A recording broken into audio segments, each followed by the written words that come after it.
Zima je doba kada za povrtlare nema puno posla, ali oni istinski zaljubljenici u prirodu i tada se snalaze. Uzgajaju povrće, uređuju vrt, orezuju voćke i grmove. Stvarno je pregršt poslova koji se i u ovo vrijeme mogu obavljati.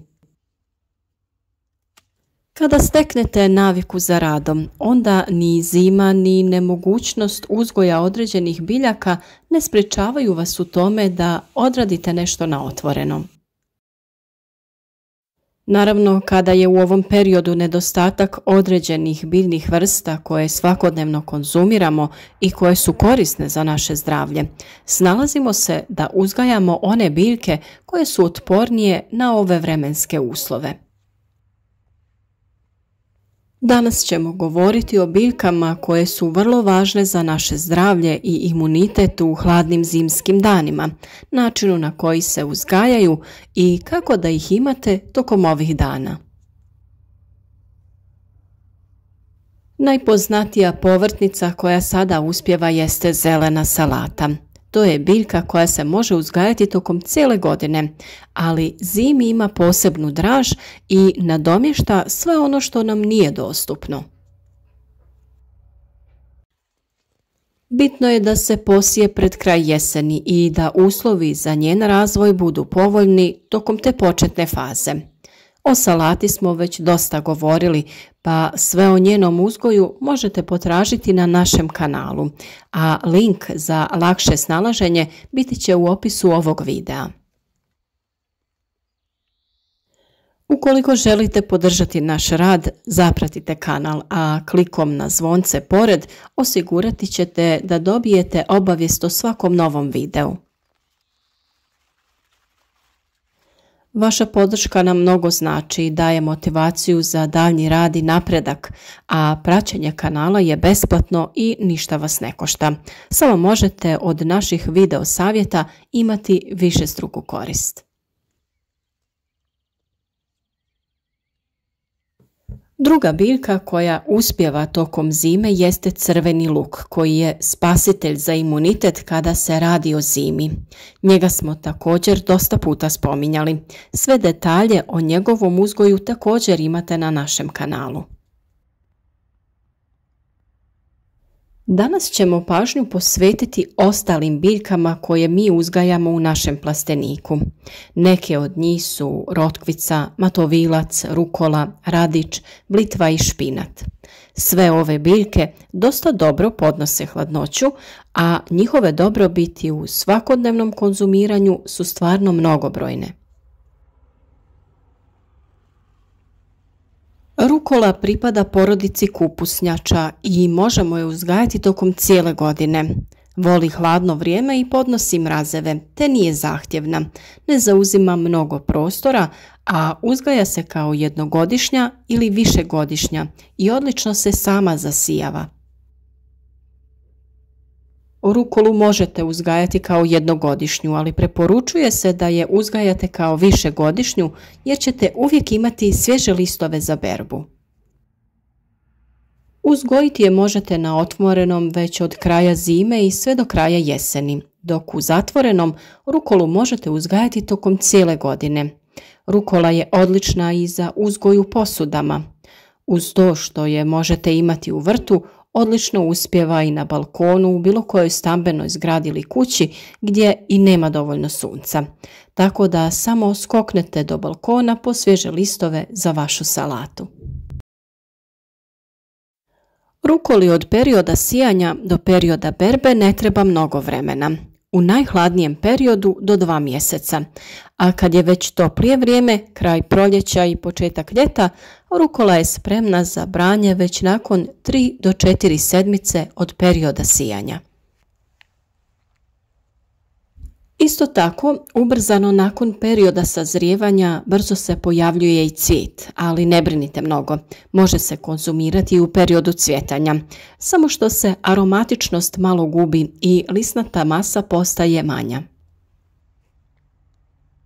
Rukola se najviše konzumira svježa, ali može se i dinstati i kuhati. Bogata je vitaminima C, K i A, te kalijem, manganom, željezom, kalcijem i cinkom. Puna je antioksidanasa i ima brojne značajne zdravstvene osobine, te pored toga što je jako ukusna, njeni aromatični listovi su dobri za zdravlje i jako su hranjivi. S obzirom da se lako uzgaja i ne zauzima mnogo prostora, velika je šteta imati barem jedan red u svom vrtu ili u nekoj posudi na balkonu. Pored toga, rukola je na tržištu dosta skupa, pa je njen uzgoj i ekonomski opravdan.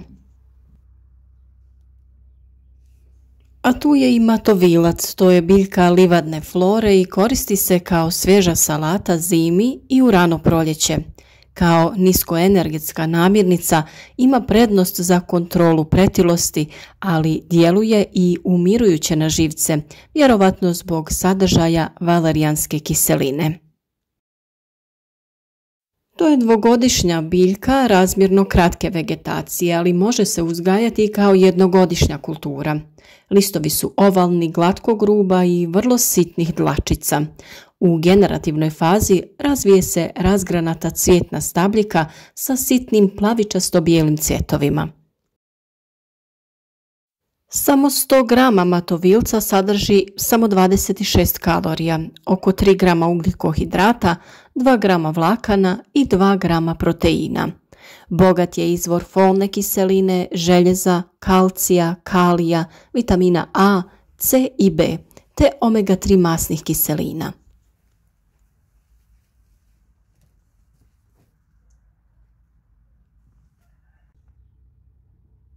Sljedeća zimska biljka je radič. To je također dvogodišnja zeljasta biljka iz porodice glavočika. Prizemni listovi su dugi do 20 cm, svjetlo zeleni.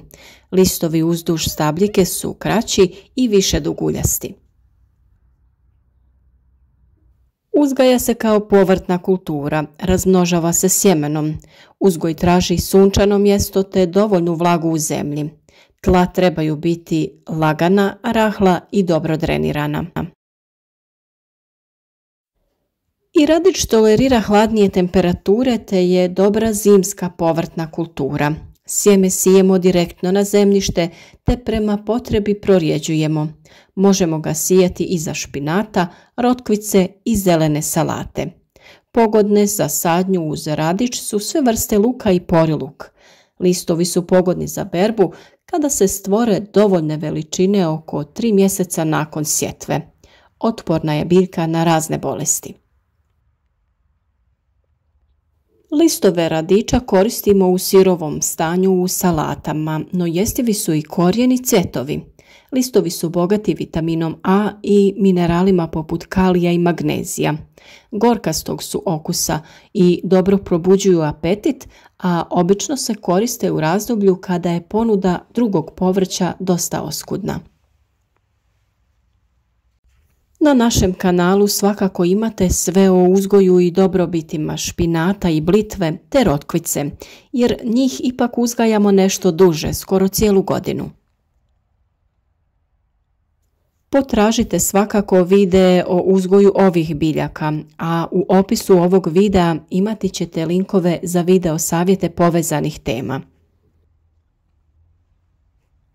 Najlakše je da pregledate playlistu na kojoj će biti svi vezani videi za ovu temu, to jest zimski uzgoj povrća, a to će biti link u opisu ovog videa. Uzgoj zimskog povrća je izazov za svakog vrtlara, ali je i zanimacija u vrijeme kada nema nekog drugog sličnog posla.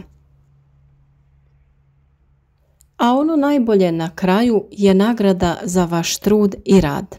Ono kada pripremite zdravu šarenu salatu od biljaka koje ste usred zime ubrali baš u vlastitom vrtu.